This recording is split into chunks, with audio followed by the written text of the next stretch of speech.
Nous allons maintenant voir un point plus particulier qui est le détail de l'organogénèse du foie et du pancréas jusqu'à la disposition adulte. Dans les glandes digestives, nous avons donc le foie et le pancréas. Foie et pancréas qui sont à la fois glandes exocrines et glandes endocrines. Glande exocrine, une sécrétion qui va se faire vers l'extérieur, vers la lumière digestive du tube digestif et donc vers l'extérieur par l'intermédiaire d'un ou plusieurs conduits, en latin ductus. Attention, le terme de canal que l'on utilise parfois est abusif. Un canal, si l'on est rigoureux d'un point de vue anatomique, c'est une structure osseuse ou ostéofibreuse, donc essentiellement squelette, appareil locomoteur. Dès qu'il s'agit d'une structure viscérale, comme ici pour des glandes, il s'agit bien d'un conduit.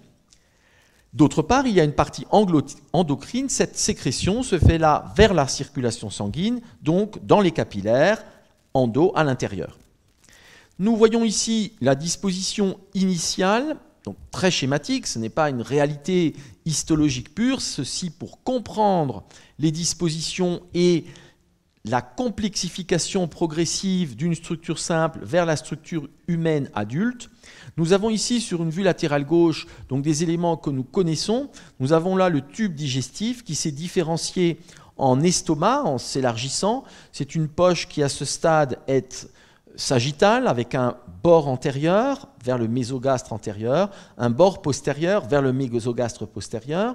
L'issue de l'estomac, c'est l'orifice qu'on appelle le pylore et nous arrivons là dans l'intestin. Plus précisément, c'est l'intestin grêle et encore plus précisément, première portion de l'intestin grêle, c'est le duodénum. Nous avons vu l'ébauche du foie, l'ébauche hépatique, bourgeon hépatique qui va prendre une taille très colossale, qui est d'abord impair et médian dans le mésogastre ventral et que nous voyons donc ici en avant de l'estomac. D'autre part, nous avons vu l'ébauche du pancréas qui apparaît dans le mésogastre dorsal et qui est donc ici dirigé vers l'arrière puisque c'est une vue latérale gauche. En pratique, il y a deux ébauches pour le pancréas, une ébauche dorsale principale et il y a une petite ébauche ventrale ici. Les conduits vont naître secondairement par des bourgeons qui naissent du tube digestif qui est donc creux. Et ces bourgeons vont remonter vers les ébauches parenchymateuses du foie ou du pancréas. Donc d'abord un petit bourgeon, et puis ce bourgeon va monter, puis venir rentrer dans le parenchyme pour constituer les conduits excréteurs. De même, pour le pancréas, c'est d'abord un petit bourgeon qui naît du tube digestif et qui va ensuite remonter dans l'ébauche du parenchyme. Nous avons ensuite, et nous l'avions vu, une rotation des éléments. Nous le voyons maintenant en vue antérieure, c'est-à-dire que dans cette rotation, la poche gastrique, la poche du foie, est devenue frontale. Voilà, cette poche aplatie. L'ancien bord antérieur est devenu le bord droit, petite courbure. L'ancien bord postérieur est devenu le bord gauche, grande courbure. Nous avons coupé ici l'estomac de manière horizontale. Nous voyons la muqueuse et la lumière de l'estomac. Puis, il y a la première portion de l'intestin, à la suite de l'orifice de sortie qui est le pylore.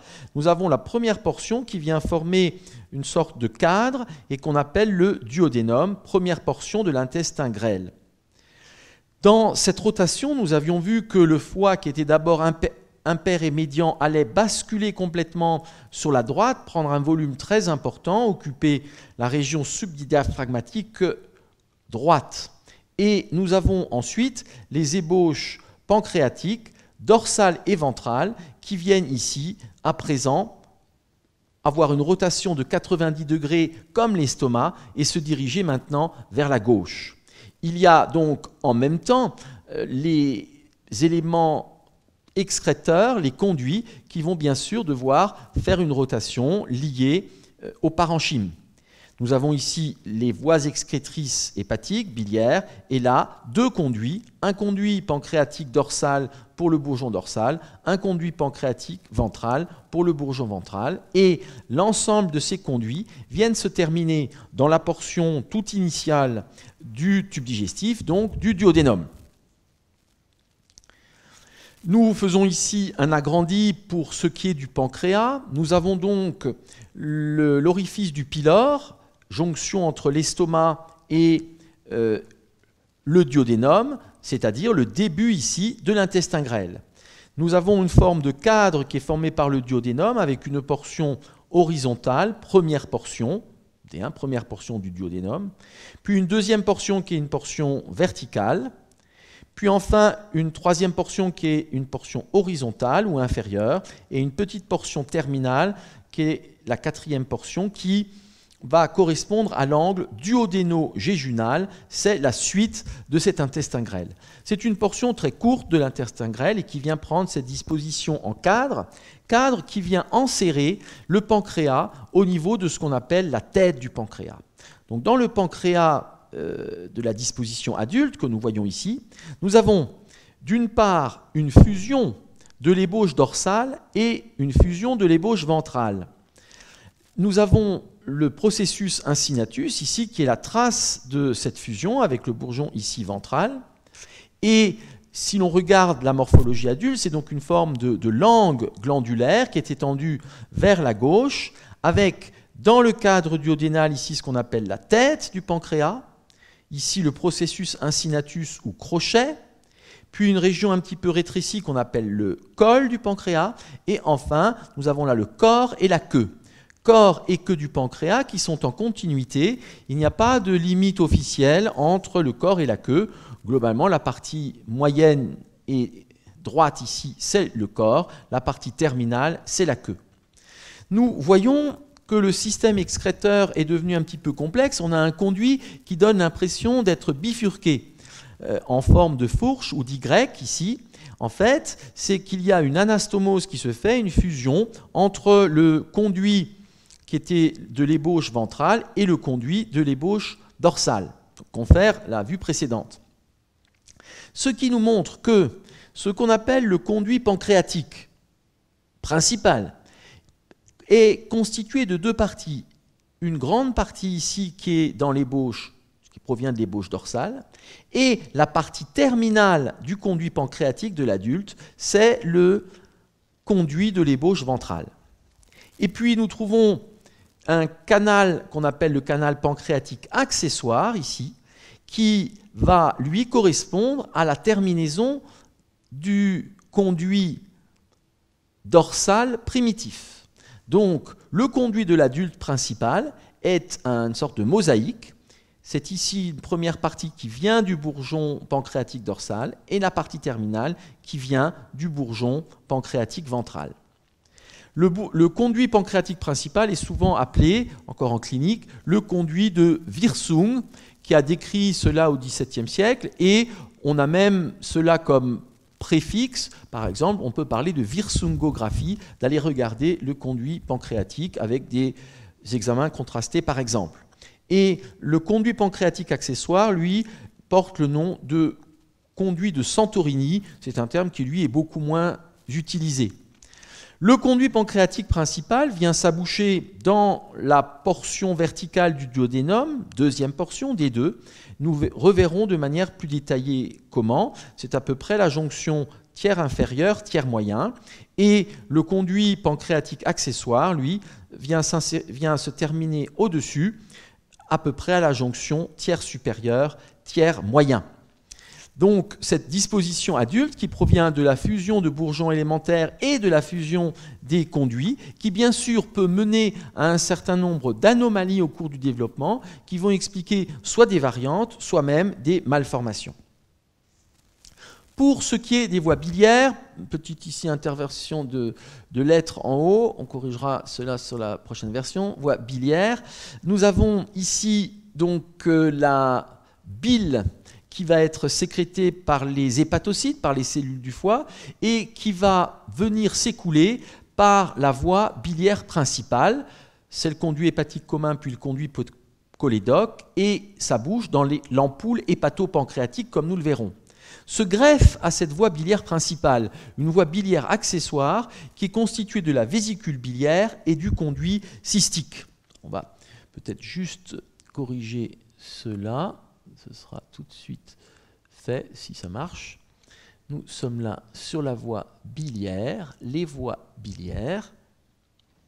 Et nous pouvons repasser donc à la version standard. Voilà ces voies biliaires. Et nous pouvons maintenant voir la voie biliaire principale. Comme son nom l'indique, c'est elle qui est fondamentale et qui vient du foie.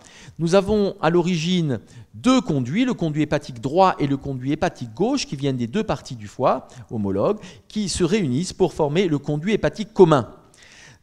Après la réunion avec le conduit accessoire, conduit cystique, le nom, c'est le même tuyau, mais le nom devient conduit cholédoque. Cholédoque qui conduit la bile. Nous voyons ici ce conduit qui descend verticalement et qui va passer à la face postérieure du pancréas, puis former une gouttière dans le pancréas, rentrer dans le pancréas, et donc le conduit cholédoque est intrapancréatique dans sa partie terminale et entouré ici à sa terminaison par un sphincter. Tous ces conduits sont des conduits musculaires et ce n'est pas un écoulement passif comme on avait déjà pu l'évoquer pour le système digestif dans son ensemble. Ce n'est pas de l'eau qui coule ou un liquide qui coule par la gravité. C'est bien une onde de contraction qui fait progresser la bile jusqu'à la périphérie. Et ici, ce dispositif empêche, lorsqu'il est contracté, le sphincter ferme le conduit, empêche un reflux, puisque ce reflux, notamment avec les sucs pancréatiques, est de type corrosif. Donc on aura une espèce d'autodigestion. Nous trouvons maintenant la terminaison du conduit pancréatique, c'est ici le conduit pancréatique principal, et de même, à sa terminaison, nous trouvons ici un sphincter. Donc ces sphincters, c'est un épaississement de la structure musculaire du conduit avec des fibres qui sont circulaires, annulaires, et donc quand elles se contractent, ces fibres circulaires, ça vient fermer le conduit, et conduit fermé empêche le reflux. En effet, les sucs pancréatiques sont des sucs qui amènent à la digestion et on aurait une espèce d'autodigestion du pancréas. C'est ce qui peut se passer dans un certain nombre de cas correspondant à une pancréatite ou à une pathologie de type pancréatite, inflammation du pancréas. Donc, nous avons là les deux conduits, cholédoque et pancréatique principal, qui sont intrapancréatiques avec leur sphincter à leur extrémité. Et les deux conduits vont venir se réunir dans une réservoir qu'on appelle l'ampoule hépatopancréatique, tout logiquement, voie qui vient du foie et voie qui vient du pancréas. Donc, ampoule hépatopancréatique est une sorte de réservoir, puis qui se termine par un petit conduit entouré d'un sphincter, ici, sphincter qui permet là également qu'il n'y ait pas de reflux. Donc cette ampoule hépatopancréatique est parfois appelée ampoule de Vater ou à l'allemande de Vater, et ceci lié à la description par cet auteur anatomiste, et le terme est utilisé encore en clinique ou en chirurgie. Mais en anatomie, la terminologie internationale ne retient plus les noms propres, ce qu'on appelle des éponymes. Et le sphincter ici, de la terminaison de l'ensemble de ces voies biliaires et pancréatiques, est appelé le sphincter d'Oddi. O-D-I. Alors nous sommes là dans le pancréas, et donc bien entendu, ceci explique plusieurs éléments. Premièrement, qu'un cancer du pancréas, ce sont des cancers très agressifs, un cancer du pancréas va venir ici pouvoir comprimer la voie biliaire principale et faire donc une stase, nous le redirons encore un petit peu plus loin. Et d'autre part, bien sûr, nous pouvons avoir ici des calculs qui pourraient passer et venir se trouver enclavés au niveau du sphincter. Voilà pour la voie principale, et nous avons une voie biliaire accessoire qui vient se développer secondairement par un bourgeon qui part de la voie principale, et ce bourgeon va en fait être un bourgeon borgne qui va correspondre à une poche de réserve qui est la vésicule biliaire. Là aussi, c'est une poche qui est musculaire, et donc par une série de déclenchements physiologiques que vous étudierez par ailleurs, lors de la digestion, la détection notamment de substances grasses par des récepteurs, va faire que la vésicule biliaire se contracte, chassant son contenu vers le conduit principal et donc allant vers la lumière digestive. C'est donc bien là un sac qui est musculaire et qui est une impasse, qui est un réservoir, et la vésicule se vide au moment de la digestion et du passage des aliments de l'estomac vers le duodénum. Donc vésicule biliaire ici, qui est ce sac qui provient du bourgeon, creuse, puis nous avons le conduit cystique avec un petit coude, et ce conduit cystique vient s'aboucher avec le conduit hépatique pour former le conduit cholédoque. Donc conduit cholédoque, c'est sous l'abouchement du conduit cystique. C'est là une voie biliaire accessoire, ça veut dire qu'effectivement, on peut l'enlever sans conséquences majeures, et au bout de quelques semaines ou quelques mois d'habitude, on ne voit plus vraiment la différence entre quelqu'un qui a une vésicule ou pas, et donc on peut l'enlever sans problème. En revanche, la voie biliaire principale, comme son nom l'indique, est absolument essentielle. Donc, une pathologie fréquente, ce sont des calculs qui peuvent se former à l'intérieur de la vésicule biliaire, notamment des calculs de sels biliaires, des sortes de petites pierres, et la maladie qui forme des calculs, c'est ce qu'on appelle la lithiase. Donc une lithiase, c'est une maladie, et les calculs, ce sont les éléments résultant de la lithiase. Et ces calculs peuvent être de très grande taille, ils peuvent être radiotransparents, donc on ne les voit pas sur une radio, ils peuvent être au contraire visibles en radio s'ils sont calcifiés, et les sels biliaires ne l'étant pas. Et en revanche, en échographie, c'est quelque chose qui sera très facile à voir, puisqu'il y a du liquide dans la vésicule quand elle est remplie, et on va voir les calculs se différencier. Les gros calculs ne sont paradoxalement pas obligatoirement plus gênants que les petits. Nous allons avoir des douleurs qui peuvent se provenir du fait que la vésicule étant une structure musculaire va présenter des contractions pour essayer de chasser les calculs, mais principalement les douleurs vont venir de petits calculs qui, de par leur petit calibre, peuvent passer dans le conduit, et là effectivement le conduit qui est aussi musculaire essaye de les faire progresser, et si c'est coincé, eh bien il y a des contractures musculaires qui sont douloureuses. Ces calculs vésiculaires peuvent passer ensuite dans le conduit cholédoque et peuvent se retrouver coincés ici au niveau du sphincter, puisque c'est une zone à la fois de rétrécissement mais surtout qui est normalement fermée, et là peut venir boucher l'ensemble du conduit cholédoque. Et là, il y a un enjeu vital. En effet, les sels biliaires doivent absolument pouvoir s'écouler. Si ici le conduit cholédoque est bouché, la bile ne pourra pas s'écouler et va du coup à un moment donné s'accumuler et passer vers le sang et être responsable d'une coloration jaune qu'on appelle l'ictère. Cet ictère a plein de causes, il peut y avoir des ictères liés à des hépatites. Là, c'est un ictère de stase.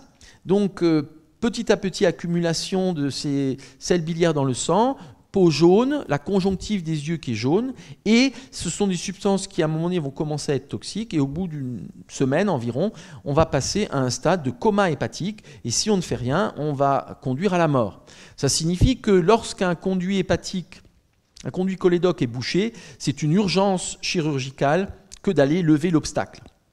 Donc ça peut être un calcul qui vient le boucher, mais ça peut être aussi un cancer du pancréas qui vient boucher ces éléments. Et dans ce cas-là, bien entendu, il va soit falloir faire une plastie, mettre un petit conduit de type prothèse, soit faire une chirurgie du pancréas pour lever cela et faire un abouchement à un autre endroit du conduit cholédoque, ceci étant vital. Suite de l'organogénèse de la partie distale du tube digestif jusqu'à la disposition adulte. Donc, nous étions là dans la région épigastrique supérieure avec estomac, foie, pancréas, rate. Et maintenant, nous allons passer en dessous, c'est-à-dire que nous allons être principalement dans l'intestin. Voici ici donc l'estomac, cette poche qui a tourné, l'ancien bord antérieur qui est maintenant le bord droit ou petite courbure, l'ancien bord postérieur de l'estomac qui est maintenant le bord gauche et inférieur ici, c'est la grande courbure. Nous trouvons la zone du pylore et à partir de là, c'est l'intestin. Cet intestin lui-même, nous l'avions vu, vient se différencier en intestin grêle que nous avons ici représenté en violet. Et la partie terminale, c'est le gros intestin ou côlon, enfin le rectum, et nous arrivons à l'anus. Alors, bien entendu, le péritoine va suivre, et nous avions vu que dans la région inférieure de l'abdomen, le péritoine était simple, il n'y a que le mésodorsal, méso de l'intestin, intestin entérone, c'est donc ici le mésentère. Donc le mésentère, c'est ce mésodorsal que l'on va trouver dans la partie basse. Je vous rappelle que dans la partie haute, on a un mésoventral, mésogaz ventral, et un mésodorsal dorsal, mésogaze dorsal. Donc ici le mésentère qui est unique et postérieur et qui se prolonge ensuite par le mésocolon. C'est toujours le mésentère, simplement nous passons là au gros intestin qui prend le nom de côlon. Alors, première étape, nous allons voir que l'intestin grêle vient s'allonger considérablement et chez l'adulte, on considère que c'est environ 5 à 7 mètres, c'est-à-dire c'est quand même vraiment colossal, 5 à 7 mètres de tube digestif et avec donc des anses qui viennent se former. La première portion de l'intestin grêle est le duodénum et elle est très courte. Classiquement, duodénum, ça veut dire 12 doigts de longueur. Un doigt, c'est à peu près 2 cm. Donc on est là à quelque chose qui fait environ 24-25 cm. 25 cm sur les plusieurs mètres de l'intestin. Cette première portion ici duodénum forme un cadre, nous l'avons vu, cadre dans lequel vient se placer la tête du pancréas. Puis l'allongement va correspondre aux deux parties suivantes qui sont le jéjunum et l'iléon. Il n'y a pas de limite nette ou précise entre le jéjunum et l'iléon. On peut considérer que la première moitié c'est le jéjunum, la deuxième moitié c'est l'iléon et c'est une transition progressive. Puis nous arrivons à la jonction iléo-cécale, c'est-à-dire la jonction entre l'intestin grêle et le gros intestin qui prend le nom de côlon, qui arrive dans le rectum, et puis à l'anus. Il se forme au niveau du gros intestin, du côlon, une poche qu'on appelle le cécum, ici, donc qui est une poche borgne en dessous de l'abouchement iléo-cécal. Alors, bien entendu, l'intestin s'allonge, mais le mésentère aussi, puisque ces feuillets vont suivre l'allongement intestinal, et donc le mésentère va petit à petit arriver jusqu'à avoir un bord terminal, un bord distal, qui va faire 5 à 7 mètres de long, alors qu'au niveau de la racine, on garde la même longueur. Donc ce mésentère vient suivre l'allongement et donc former des replis membraneux qui viennent faire autant de limites dans l'abdomen, lorsqu'on veut passer la main entre les anses, et entre ces feuillets, bien sûr, arrivent les vaisseaux, comme nous le verrons. Ici, nous avons toujours ce côlon qui reste à peu près sensiblement vertical, avec le mésocolon. Le côlon, lui, va ensuite s'allonger également, et ne va pas prendre une disposition en forme dense, comme l'intestin grêle, mais vient s'allonger, donc le cécum était supérieur et gauche, vient s'allonger par une rotation de 90 degrés vers la droite, puis une rotation de 90 degrés vers le bas. Donc nous allons avoir là ce qu'on appelle le cadre colique, qui est composé du côlon ascendant, ou côlon droit, jusqu'au premier coude, angle colique droit, puis le côlon transverse jusqu'au deuxième coude, angle colique gauche, puis le côlon descendant, puis une boucle qu'on appelle le côlon sigmoïde, rectum, anus. En amont ou en dessous de la jonction iléocécale, donc iléon qui est la partie terminale de l'intestin grêle, jonction iléocécale, nous trouvons cette poche borgne inférieure qui est le cécum. Nous trouvons également un petit développement diverticulaire qui est l'appendice, dit aussi appendice vermiforme. Donc voilà la disposition qui se produit et bien entendu lorsqu'il y a cette rotation colique, en même temps il y a un croisement ici par rapport aux anses intestinales. C'est-à-dire qu'on a à la fois un allongement, on a à la fois la production de replis qui sont les anses, et on a ensuite cette rotation colique avec deux angles, droit et gauche, et donc un cadre qui vient se former. Les éléments du péritoine vont suivre, et là, bien sûr, ça devient beaucoup plus compliqué.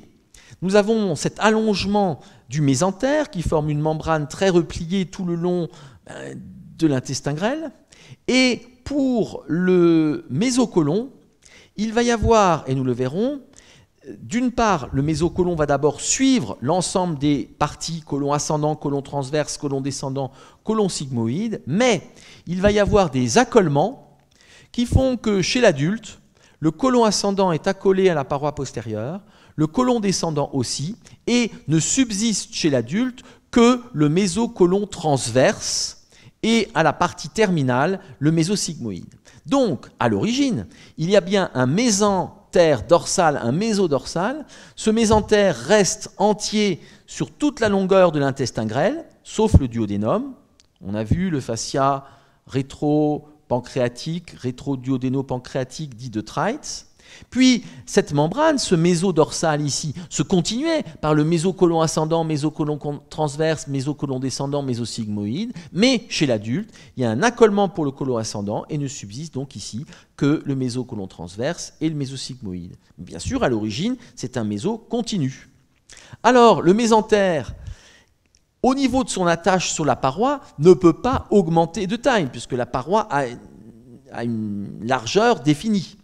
Donc, ce qu'on appelle la racine du mésentère, c'est la naissance du mésentère sur la paroi postérieure, et cette racine est tendue entre l'angle duodéno-jéjunal, donc la terminaison du duodénum D4 et le début de l'intestin grêle, et la racine va d'autre part jusqu'à la jonction iléocécale, terminaison de l'intestin grêle. Et cette racine est contre la paroi postérieure avec deux feuillets, c'est donc bien le mésodorsal. Autrefois, le mésodorsal était vertical, impair et médian, et nous voyons que là, eh bien, il devient incliné vers le bas et la droite. Globalement, chez l'adulte, cette racine du mésentère, c'est environ 15 cm.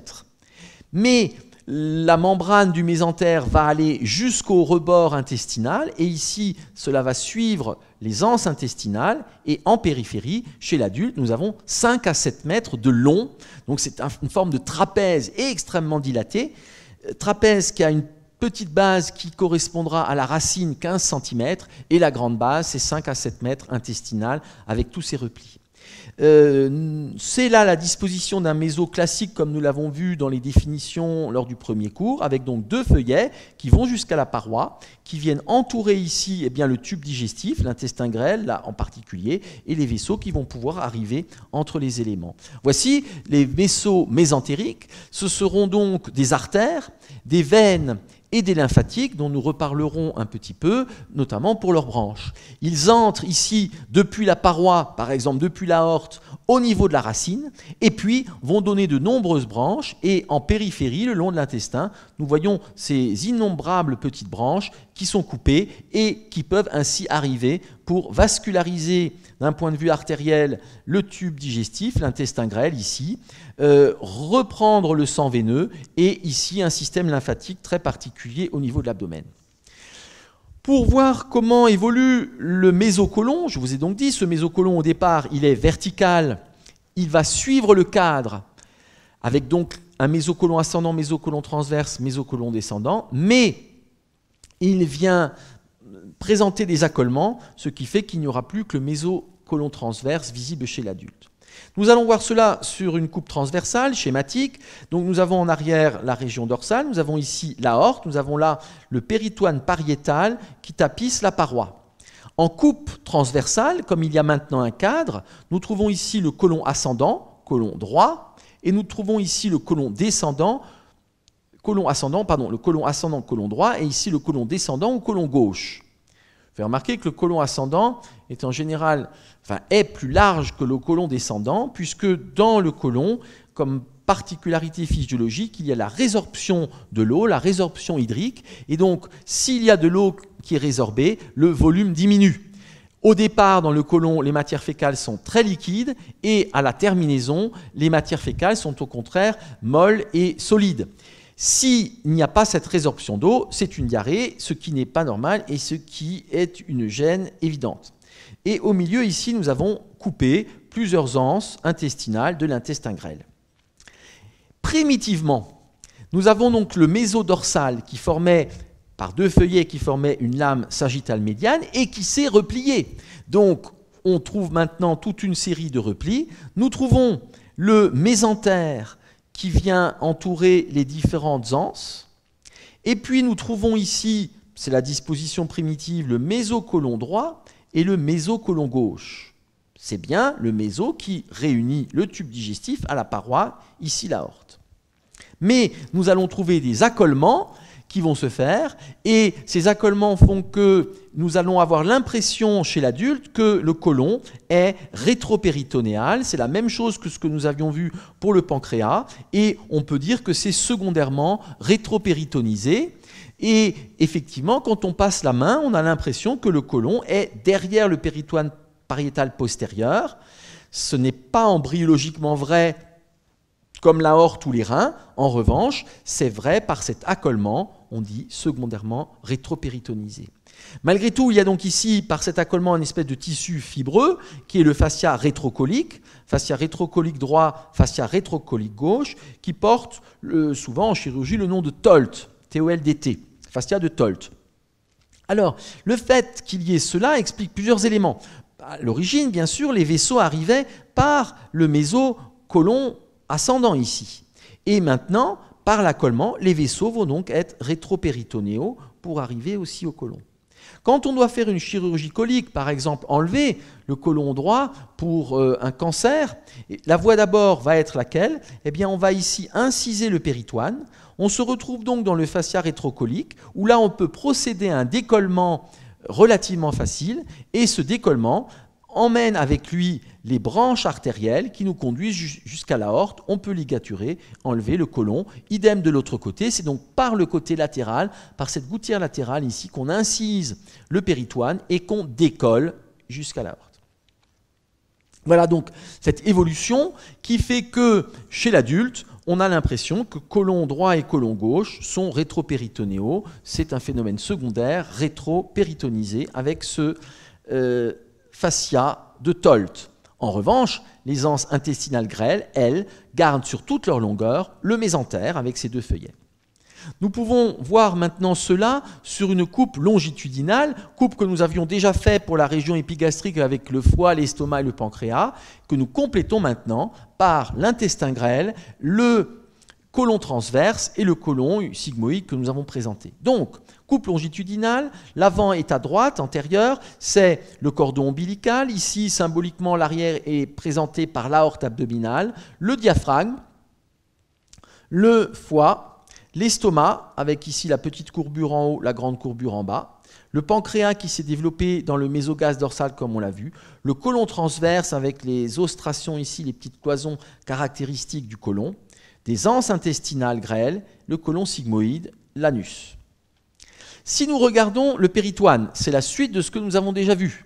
Eh bien, nous voyons ici une partie de méso qui va correspondre au ligament suspenseur du foie, qui relie le foie vers la région du diaphragme. Et nous trouvons ici, entre l'estomac et le foie, nous sommes là sur une région supérieure, c'est la petite courbure. Petite courbure, c'est l'ancien bord antérieur, et ceci est donc du mésogastre antérieur et prend le nom, comme on l'a vu, de petit omentum. Nous sommes là sur l'estomac, et en dessous de l'estomac, c'est la grande courbure. La grande courbure qui correspond au bord gauche. Le bord gauche, c'était l'ancien bord postérieur, et donc de là part le mésogastre postérieur. Ce mésogastre postérieur vient former un repli qui descend en avant des anses intestinales et qu'on appelle le grand omentum. Vous voyez ce repli, tout ça, là, c'est du mésogastre postérieur qui s'est allongé sous l'estomac et rejoint la paroi. Mésogastre postérieur, dans lequel mésogastre postérieur s'est développé le pancréas, qui se trouve secondairement accolé à la paroi par le fascia rétro-duodéno-pancréatique de Treitz. Dessous, côlon transverse, anse intestinale et sigmoïde. Nous allons maintenant voir sur cette coupe le mésocolon transverse, puisqu'il y a un méso tout le long du côlon qui est en continuité avec le mésentère à l'origine. Voici ce mésocolon transverse qui rattache donc le côlon transverse à la paroi. Puis, nous voyons en dessous le mésentère ici, qui rattache donc les anses intestinales à la paroi. La racine du mésentère est courte, on l'a dit, 15 cm à peu près, entre l'angle duodéno-jéjunal et la jonction iléocécale. Et enfin, sur cette coupe, nous voyons le mésosigmoïde. C'est toujours le même méso, mais il y a eu l'allongement, les replis et la rotation colique. Et ce mésosigmoïde, il est en continuité avec le méso du côlon gauche, le mésocolon transverse, le mésocolon droit. Donc ce feuillet du mésocolon transverse est en prolongement du mésosigmoïde, et vers le haut, c'est en prolongement avec le mésentère. C'est ce même mésodorsal qui se replie et qui devient compliqué dans l'espace. Une des grosses difficultés de l'anatomie ou même de la médecine et de la chirurgie, c'est la vision tridimensionnelle. On est très habitué à vivre dans un monde à 2 dimensions, sur une feuille de papier, sur un tableau, sur un livre, sur un écran. On marche sur le sol à 2 dimensions, mais la 3e dimension est absolument fondamentale, et la vision tridimensionnelle doit se développer absolument en médecine pour des gestes, pour des examens, pour les échographies. Donc il faut jongler toujours avec plusieurs plans. Il va se passer au cours de la croissance de l'embryon puis du fœtus des accolements péritonéaux. Nous avons vu déjà donc l'accolement ici rétro-pancréatique de Trice, nous avons vu les accolements rétrocoliques droit et gauche avec les fascias de Tolt, et maintenant nous voyons qu'il y a un accolement qui se fait au sein du grand omentum, ici, un accolement entre les 4 feuillets, ce qui fait que finalement chez l'adulte on a l'impression qu'il n'y aura que 2 feuillets, et c'est une membrane fine et translucide, ce grand omentum, qui pend en avant des anses intestinales. Donc quand on ouvre la paroi abdominale, on n'est pas sur les anses intestinales ou le côlon, on a devant, appendu au bord inférieur de l'estomac, on a ce grand omentum, membrane translucide et vascularisée, qui a un rôle dans la sécrétion-absorption du liquide péritonéal et qu'il faut relever pour voir directement les anses et le côlon transverse. Et nous allons trouver un autre accolement, un accolement qui va se faire entre le grand omentum et le mésocolon transverse, ce qui fait qu'ici, nous avions 4 feuillets, et qu'avec cet accolement, on aura l'impression qu'il n'y en a que 2, et que le mésocolon transverse, ici, chez l'adulte, eh bien, correspond en fait à la fusion de 4 feuillets, plus un petit peu de fascia. Voilà la disposition adulte, donc l'impression qu'on a. Nous avons un grand omentum ici qui est placé sous le côlon transverse, l'estomac, ça ceci c'est le ligament gastrocolique. Le grand omentum, on a l'impression qu'il n'y a que 2 feuillets, il y a une face antérieure, une face postérieure, mais ça résulte de la fusion de 4 feuillets et de l'obturation de la bourse omentale. Et puis ici, nous avons le mésocolon transverse. Là aussi, on a l'impression que c'est une membrane simple. En fait, c'est une fusion de 4 feuillets. Donc, quand on ouvre l'abdomen, ici, on voit pendre le grand omentum, membrane fine, translucide, vascularisée. Il faut remonter le grand omentum pour voir directement ici les anses intestinales grêles. Et en remontant, nous voyons ici la face inférieure du mésocolon transverse, fusion de 4 feuillets.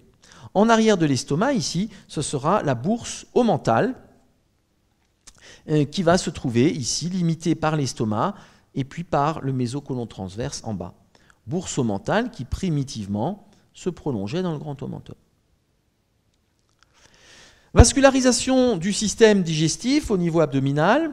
Tout d'abord, artère du système digestif. Alors, nous sommes là à une jonction avec l'anatomie générale du système vasculaire que vous avez fait par ailleurs. Donc, c'est des choses qui sont très simples et que vous connaissez. Nous trouvons ici l'aorte abdominale. Et cette aorte abdominale va présenter des branches pariétales de type intercostal, donc qui vont pour la paroi de l'abdomen. L'aorte abdominale va présenter des artères qui sont destinées à des organes rétropéritonéaux, notamment les artères rénales droite et gauche, ici RD, RG, rénale droite, rénale gauche, qui naissent au niveau de L1, et que vous avez vu avec aussi l'anatomie générale du système urinaire et génital. Et nous trouvons, naissant L2, des artères gonadiques, droite et gauche, les gonades étant testicules chez l'homme, ovaires chez la femme. Attention, ce ne sont pas des glandes, hein. Ce sont des gonades. Gonades, c'est-à-dire qu'il y a là des gamètes qui sont fabriqués.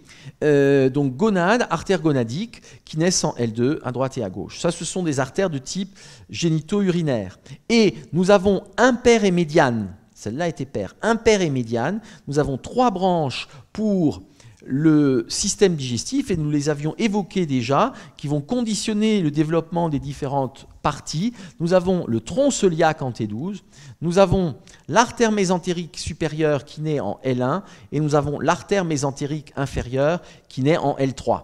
Bien sûr, ceci, c'est l'anatomie générale.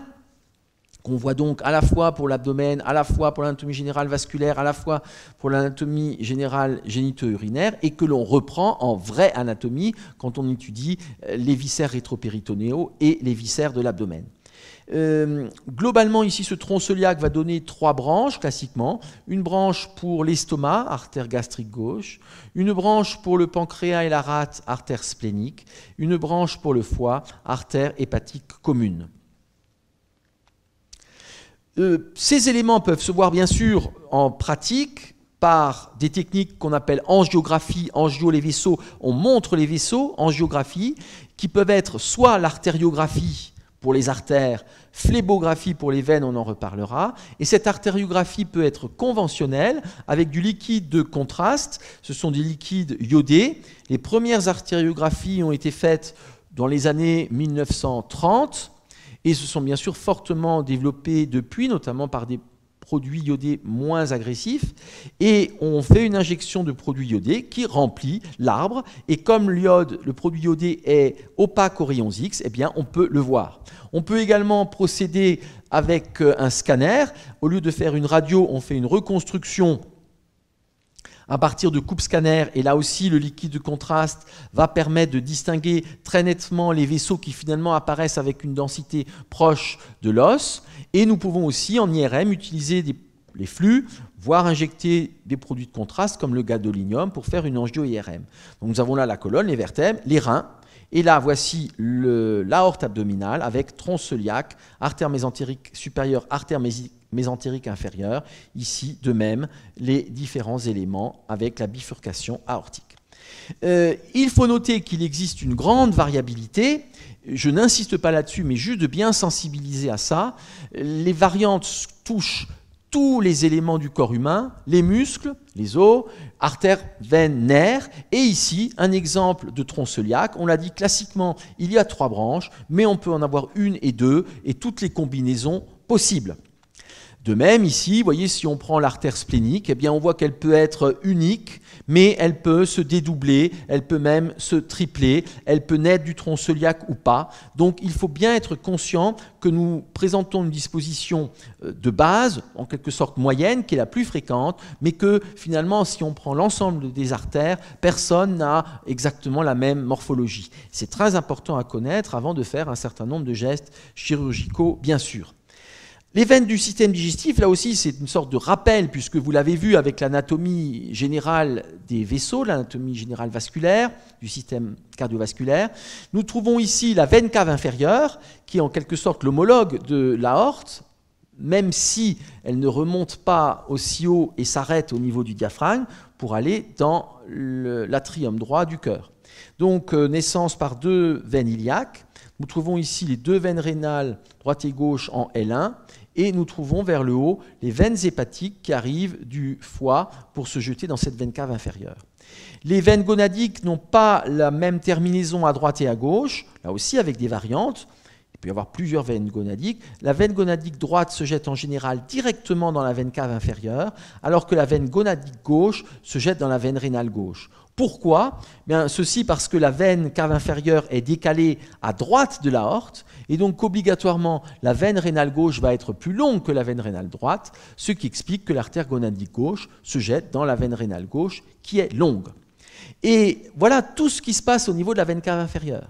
C'est-à-dire qu'au niveau de la veine cave inférieure, nous avons les artères pariétales, les veines pariétales, donc de type intercostal, lombaire, les veines pariétales, nous avons les veines génito-urinaires, c'est-à-dire nous avons les veines gonadiques, veines testiculaires ou veines ovariennes, et nous avons les veines rénales. Mais le sang veineux digestif ne se draine pas dans la veine cave inférieure. Donc il y a là une grande différence. Les branches artérielles et les branches veineuses ne se correspondent pas.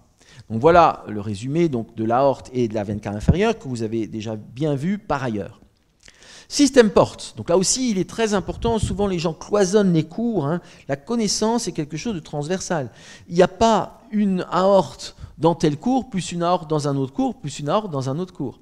Il y a une seule aorte et on vous en donne des facettes dans différents cours. Mais il faut toujours revenir, vous, dans votre synthèse mentale et être à l'aise avec l'aorte et non pas avec des détails de tel ou tel cours. Donc il faut bien sûr pouvoir faire le couplage des informations et c'est ça tout le travail pédagogique d'un étudiant, c'est de pouvoir faire des synthèses entre les différents éléments qui sont donnés dans des cours qui ne sont que des outils de compréhension.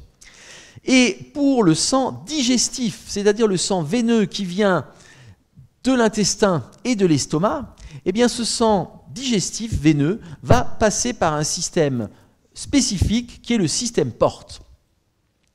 Nous allons avoir donc les capillaires veineux au niveau du tube digestif qui vont former des veines du tube digestif qui vont aller vers la veine porte avec un réseau capillaire dans le foie intrahépatique, puis des veines hépatiques, c'est celles qu'on a vues à la partie terminale de la veine cave inférieure, et enfin, terminaison dans la veine cave inférieure.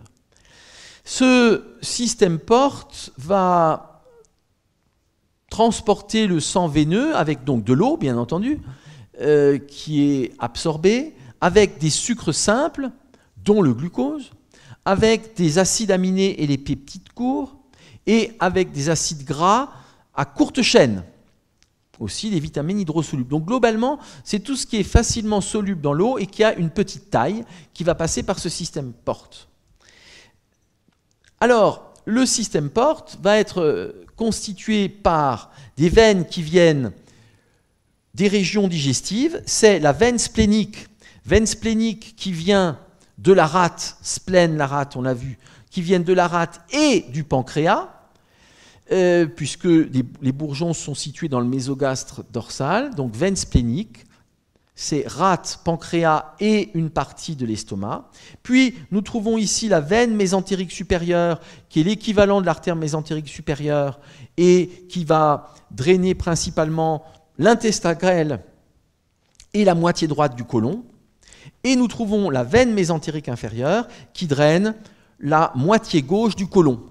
Ces trois éléments viennent se réunir pour former la veine porte qui remonte obliquement vers l'avant et la droite, légèrement vers l'avant, pour rentrer dans le foie au niveau d'un orifice qui est la porte du foie, d'où ce nom de veine porte. Et la veine porte va venir se diviser dans le foie. C'est donc ici la veine porte et ses branches constitutives, c'est le réseau vénoportal, et le système porte, c'est l'ensemble de la constitution de la veine porte et des ramifications dans l'estomac, dans le foie. Nous trouvons une autre veine qui, elle, est plus postérieure, qui est la veine cave inférieure. Elle est contre la paroi, elle est rétropéritonéale. La veine cave inférieure, elle est à droite de l'aorte. Elle se termine en haut, juste au-dessus du diaphragme, dans l'atrium droit, anciennement oreillette droite. Ce sont deux circuits séparés, mais à un moment donné, ils vont se réunir par les veines hépatiques, comme on va le voir.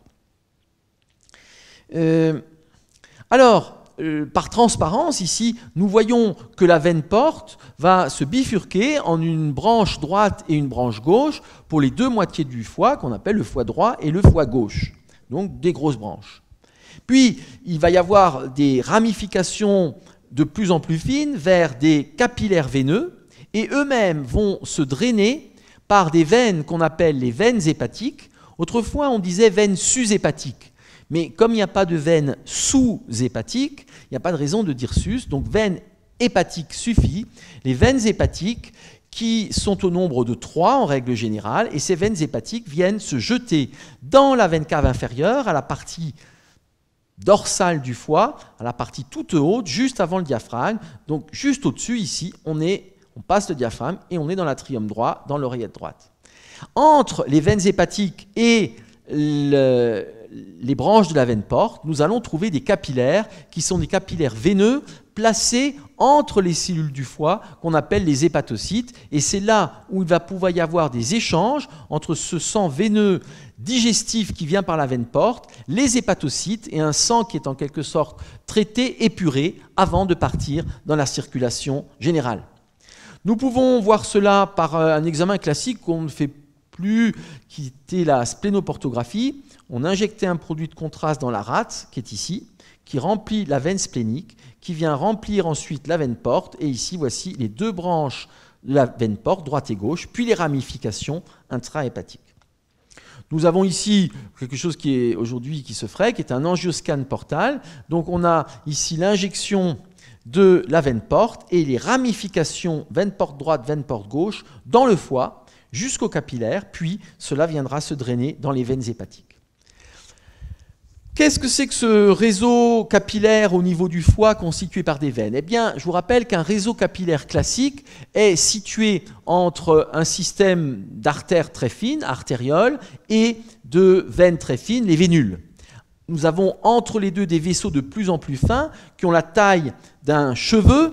Capilla évoque le cheveu, notion capillaire, donc des très fins vaisseaux. Comme ils sont très fins, ils sont au contact des cellules avec des parois très fines, et c'est là où peuvent se faire les échanges gazeux d'oxygène. Donc on a désaturation ici du sang classique, donc du sang artériel oxygéné, puis dans les capillaires, passage de l'oxygène vers les cellules, et on a un sang désaturé qui passe dans les capillaires de type veineux. Donc un réseau capillaire classique entre une artériole et une vénule.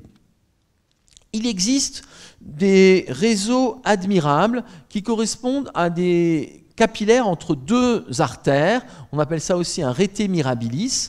Donc, il y en a quelques-uns, mais c'est des structures tout à fait annexes, en tout cas dans l'espèce humaine. Donc, on a une artériole, des capillaires artériolaires et de nouveau une artériole. Et là, il n'y a pas de désaturation. On reste dans un sang artériel. Et au niveau du foie, nous avons donc une veine qui arrive, qui est la veine porte, qui vient donner des branches de plus en plus fines, puis des capillaires veineux. On est déjà là donc dans du sang veineux puisque désaturé au niveau de l'intestin. Et nous avons ces capillaires qui viennent se refusionner pour former une vénule. Donc on a bien un réseau capillaire entre deux vénules. C'est la définition d'un système porte. On dit aussi réseau admirable veineux. Il y a des systèmes porte, pas obligatoirement que dans le foie. Donc, il ne faut pas imaginer système porte égale obligatoirement foie. Il faut préciser système porte éventuellement hépatique. Il y a notamment un système porte au niveau de l'hypophyse, donc partie basale du cerveau. Au niveau de l'hypophyse, on a également un système porte, ce qui permet des échanges ici, qui ne sont pas des échanges de type oxygène, ou CO2, mais qui sont des échanges de substances qui peuvent être soit nutritives, soit de type hormonal. Si l'on regarde cela sur une coupe sagittale, antéro-postérieure, nous avons l'avant à droite, eh bien, la veine porte est à son origine en arrière, contre la paroi, et va se diriger vers l'avant et le haut pour rentrer dans le foie. Nous sommes ici sur la porte du foie. La veine cave inférieure, elle reste contre la paroi, remonte, va traverser le diaphragme, et juste au-dessus, ici, on rentre dans l'atrium droit, oreillette droite, ventricule droit, etc. C'est la circulation pulmonaire que vous avez vue, puis la grande circulation. Donc cette veine porte ici se divise en une branche droite qui vient vers vous, une branche gauche qui part de l'autre côté de l'écran, puis ce sont des branches de plus en plus fines, des vénules, qui vont donner ces capillaires du système porte hépatique, qui viennent reformer des vénules, puis des veines qui se drainent dans ces veines hépatiques. Il y en a 3 veines hépatiques qui se jettent dans la veine cave inférieure. Nous pouvons évoquer bien sûr qu'il y a du péritoine autour de tout cela, péritoine qui tapisse le foie, et la veine porte ici est placée dans le petit omentum, je vous rappelle, qui est tendu entre la petite courbure de l'estomac et le foie, et qui est une portion du mésogastre antérieur qui s'est trouvé divisée par l'ébauche pancréatique. Il y a là une notion qui est donc importante, qui se fait à la partie basse du foie, qui correspond à ce qu'on appelle le pédicule hépatique. C'est là un point clé de la chirurgie hépatique, donc avec les problèmes de voies biliaires, chirurgie des voies biliaires, et aussi après le contrôle pour les greffes hépatiques. Nous avons dans ce pédicule hépatique la veine porte, qui est l'élément fonctionnel et très important, très large. Puis nous avons l'artère hépatique commune, puis artère hépatique propre qui apporte le sang oxygéné. Et dans le pédicule hépatique, nous trouvons encore les voies biliaires, principalement le conduit hépatique et conduit cholédoque. Donc le pédicule hépatique, ce sont ces 3 éléments qui se forment des conduits fonctionnels, conduit vasculaire, veine porte et artère hépatique, conduit biliaire d'autre part. C'est une région très importante d'un point de vue chirurgical. Quand on fait une greffe du foie, il faut prélever le foie et il faut ensuite le mettre chez le receveur, et il faudra donc contrôler ici, couper les éléments du pédicule hépatique et les resuturer. Et d'autre part, il faudra couper la veine cave inférieure, en haut, en bas, et la resuturer chez le receveur. Donc globalement, il y a des points relativement clés à contrôler pour le prélèvement et ensuite pour la mise en site. Voilà ce pédicule agrandi, avec donc la veine porte qui est très large, veine splénique, veine mésentérique inférieure et veine mésentérique supérieure, l'artère hépatique qui vient du tronc cœliaque, les voies biliaires, ici la vésicule, puis les ramifications vers le système porte. Alors voilà ce que ça donne. On peut injecter les éléments, on l'a vu en radio, mais on peut l'injecter aussi avec des résines de plus en plus fines. Et vous avez là eh bien, la veine cave inférieure, vous avez là les ramifications de la veine porte en blanc. Ce qui est blanc, ce sont les branches de la veine porte, de plus en plus fines jusqu'au capillaire. Ce qui est bleu, ce sont les branches constitutives des veines hépatiques. Puis nous avons ici dans le pédicule blanc, c'est la veine porte, rouge, artère hépatique, et puis jaune, c'est ici le conduit hépatique, conduit biliaire, et ici la vésicule biliaire avec artère cystique. Donc on a des branches de plus en plus fines. Ce qu'on visualise ici, c'est une technique qu'on appelle là injection-corrosion. On injecte de la résine, on met le bloc dans de l'acide, tout le parenchyme disparaît et il ne reste que la résine qui remplit les artères, les veines et les structures tubulaires. Nous allons maintenant évoquer les lymphatiques du système digestif, donc au niveau de l'abdomen. Le système lymphatique, donc vous le savez, vous l'avez vu en anatomie générale et de façon beaucoup plus détaillée, ces vaisseaux lymphatiques vont être un complément des veines pour ramener une partie de liquide qui est dans le sérum sanguin, donc une partie de liquide qu'on appelle la lymphe et le liquide interstitiel. Le circuit de retour veineux n'est pas extrêmement efficace, du coup il y a une stase de liquide qui se fait et ce liquide va être récupéré par le système lymphatique. Mais ce système lymphatique a un autre intérêt, c'est que d'intervalle en intervalle, il y a des nœuds lymphatiques ou lymphonoeux. Vous avez vu par ailleurs qu'il ne faut pas dire ganglion. Un ganglion est une structure strictement nerveuse. Donc ces nœuds lymphatiques ou lymphonoeux, c'est la même chose en latin, lymphonodus, c'est la même chose en anglais, lymph node. Ces nœuds lymphatiques qui sont placés sur le système lymphatique sont autant de filtres et sont aussi des endroits de réponse immunitaire. Donc c'est un système qui est tout à fait important et donc partout dans le corps on a, hormis l'encéphale où il n'y a pas de lymphatique, on a artères, veines et lymphatiques et le retour se fait par les veines et les lymphatiques. Au niveau abdominal, il y a des vaisseaux lymphatiques intestinaux. Ce sont des vaisseaux qui sont très difficiles à disséquer parce que les parois sont très fines. On peut les visualiser en les injectant, mais très difficiles à disséquer et donc longtemps ils étaient passés inaperçus. Mais ces lymphatiques viennent se remplir au moment de la digestion d'un liquide qu'on appelle le chyle et qui a un aspect lacté. Et la découverte s'en est faite au XVIIe siècle, notamment chez le chien, où on a vu qu'en disséquant juste au moment de la dissection, eh bien, on voyait des vaisseaux qui n'étaient pas là lorsqu'on était à jeun et qui étaient remplis d'une sorte de matière lactée qui est le chyle. Alors, vous avez vu par ailleurs, je ne fais pas la circulation lymphatique ici, vous avez vu le conduit thoracique, ce n'est pas le propos. Alors, le chyle, c'est quoi? Le chyle, c'est de la lymphe, donc comme on trouve normalement dans le système lymphatique, c'est-à-dire du liquide interstitiel, intercellulaire, liquide interstitiel, et on va y trouver en plus des chylomicrons. Les chylomicrons, on peut dire aussi parfois kyle ou kilomicrons. Les chylomicrons, ce sont des gouttelettes lipidiques qui proviennent de la digestion, qui sont émulsionnés dans la lumière digestive par les sels biliaires, qui sont en partie hydrolysés, et qui sont, ce n'est pas un phénomène passif, qui sont synthétisés à l'intérieur de l'entérocyte, des structures, des cellules intestinales.